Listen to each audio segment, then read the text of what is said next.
தொடர்ந்து பல ஆண்டுகளாக அந்த அழகான கிராமத்தில் மழையே பெய்யவில்லை. நிலம் உலர்ந்து போனது, வயல்கள் வெறிச்சோடியது, கிணறுகள் கூட வறண்டு போயின. அந்த ஊரில் கடும் பஞ்சம் நிலவியது. மக்கள் பசியால் மிக்கும் துன்பப்பட்டனர். குழந்தைகள் அழுது கொண்டே இருந்தனர். அவர்களுக்கு உணவுக்கு கூட வழியில்லை. இதனால் கவலைப்பட்ட அந்த ஊர் மக்கள் நல்ல உள்ளம் கொண்ட ஒரு செல்வந்தரை அணுகினார். ஐயா, பெரியவர்கள் எப்படியோ பசியை தாங்கிக் கொள்கிறோம். ஆனால் இந்த சிறிய குழந்தைகள் எப்படி பசியை தாங்குவார்கள்? அதை கேட்ட செல்வந்தர் மிகவும் மனம் உருகினார். இந்த ஊரில் உள்ள குழந்தைகள் யாரும் பசியால் வாடக்கூடாது. ஒவ்வொருவருக்கும் ஒரு மோதகம் கிடைக்க வேண்டும் என்றார். அவர் உடனே தன் வேலைக்காரனை அழைத்து குழந்தைகளின் எண்ணிக்கையை கணக்கிடச் சொன்னார். ஆளுக்கொரு மோதகம், கூடவும் கூடாது, குறையவும் கூடாது.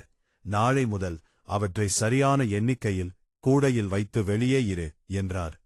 மறுநாள் காலை வேலைக்காரன் மோதகக் கூடையுடன் வெளியே வந்தான். அங்கே காத்திருந்த சிறுவர்கள் அவரை சுற்றி திரண்டனர். மோதகத்தை எடுப்பதில் ஒவ்வொருவரும் போட்டி போட்டனர். அந்த குழப்பத்திலும் ஒரே ஒரு சிறுமி மட்டும் அமைதியாக நின்றாள். அவள் யாரையும் தள்ளவில்லை, அவசரப்படவும் இல்லை.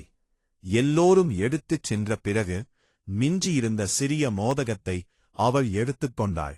இப்படியே 4 நாட்கள் தொடர்ந்து நடந்தது.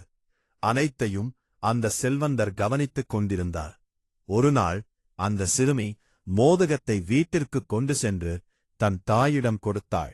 அதை பீத்தபோது அதற்குள் இருந்து ஒரு தங்கக் காசு கீழே விழுந்தது. அதை பார்த்தும் அந்த சிறுமி பேராசை கொள்ளவில்லை. அந்த தங்கக் காசை எடுத்துக்கொண்டு மீண்டும் செல்வந்தரின் வீட்டிற்கு சென்றாள். ஐயா, இது உங்கள் தங்கக் காசு, தயவு செய்து பெற்றுக் கொள்ளுங்கள் என்றாள். அவளின் நேர்மையையும் பொறுமையையும் பார்த்த செல்வந்தர் மிகவும் மகிழ்ந்தார். மகளே, உன் நல்ல குணங்களுக்காக இந்த பரிசு உனக்கே என்றார். அவளை ஆசீர்வதித்து அந்த தங்கக் காசை அவளுக்கே வழங்கினார். ஆகவே நாமும் பொறுமையாகவும் நேர்மையாகவும் இருந்தால் வாழ்க்கையில் நிச்சயம் உயர்ந்து நிற்போம்.